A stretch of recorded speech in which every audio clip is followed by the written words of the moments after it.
अपने ऑफिस के कमरे में बैठा मैं हमेशा की तरह काम में मशगूल था। मुझे खनकती हंसी सुनाई दी। ये हंसी पहले तो इस ऑफिस में कभी भी नहीं सुनाई दी। आखिर किसकी हंसी है ये, छनकते घुंघरुओं सी।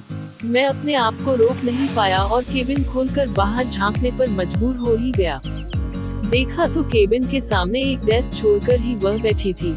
हल्की भूरी बड़ी बड़ी आंखें, गोरा रंग, चेहरे पर बच्चों सा भोलापन। वह फोन पर किसी से बात कर रही थी। मुझे इस तरह देखता हुआ पाकर वह सहम गई। वह नई नियुक्त हुई थी, फिर किसी न किसी काम को लेकर बातें होती रही। एक दिन शाम को जाते जाते उसका स्कूटर खराब हो गया। मैं भी निकल ही रहा था। मैंने मदद करने की बहुत कोशिश की पर स्कूटर ने चालू होना गवारा नहीं किया। मैंने उसे लिफ्ट का प्रस्ताव दिया और वह मान गई। मैं उसे लेकर उड़ चला। बस उस दिन के बाद से हमारी दोस्ती ने उड़ान भरना शुरू कर दी। मुलाकातें शुरू हुई और फिर प्यार का इजहार हुआ। 21 फरवरी 1994 का वह दिन आज मुझे याद है जब हम दोनों ने पवित्र अग्नि के फेरे लिए। विवाह बंधन ने हमारे प्रेम को मजबूती दी। मैं अपने आप को इस दुनिया का सबसे भाग्यशाली पुरुष मान रहा था और बाद में भी यही हुआ। उसने मुझ पर अपनी सारी खुशियां कुर्बान कर दी और बदले में मैंने उसे कभी दुख न देने का वादा किया। आज इतने वर्ष बीत गए लेकिन हमारा प्यार आज भी वही है, वैसा ही जैसा सालों पहले था।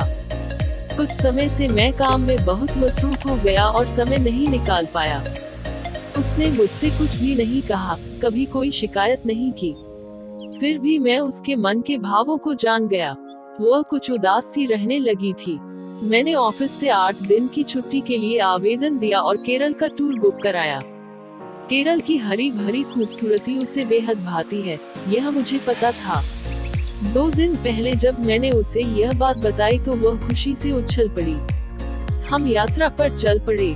ट्रेन में खिड़की के पास बैठकर जब वह बाहर का नजारा देख रही थी तो मैं उसे देख रहा था। मैंने देखा उसकी बड़ी बड़ी भूरी आंखों में बच्चों की सी चमक फिर से जिंदा हो उठी है। दोस्तों, उम्मीद करती हूँ आपको हमारी कहानी पसंद आई होगी। कहानी पसंद आई है तो वीडियो को लाइक करें, चैनल पर नए हैं तो चैनल को सब्सक्राइब करें और हाँ, नोटिफिकेशन बेल को जरूर दबाएं ताकि अगली अपडेट सबसे पहले आपको मिले।